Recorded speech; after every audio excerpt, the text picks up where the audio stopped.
e conclusionan final que aquela firma como resultado de conferência aqui lo mostra que tem coisas positivo que aquela acordar. Vanochtend was het ook duidelijk van de verschillende inleidingen dat er toch belangrijke uitdagingen waren om te komen tot een overeenstemming.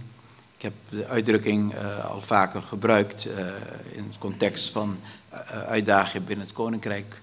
Hoe groter de kloof, hoe mooier de brug. Er waren 's ochtends bij de inleidingen wat scherpe stellingen gepresenteerd. We hebben vervolgens daar goed over gesproken, elkaar diep in de ogen aangekeken en we hebben daar goede afspraken over gemaakt om verder te gaan. Voor ons was heel belangrijk als Curaçao dat wij achter de uitgangspunten van het overleg tussen de parlementen naar voren is gekomen met betrekking tot geschillenregeling. Daar willen we verder over praten.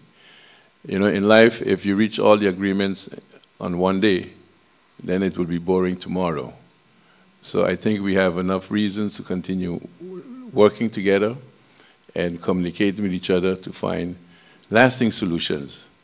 You know, if you get an agreement too quick, it's not good. It may not be good. How is in Papimento? Sopi purata kima? Sopi purata salisada, no? Okay.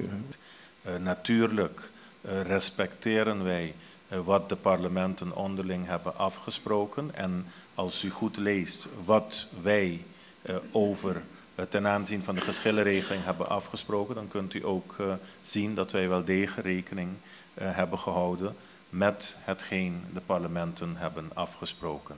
Soms kun je beter in overleg blijven. Daar hebben wij voor gekozen en over 3 maanden zullen wij op bestuurlijk niveau verder overleggen over deze kwestie.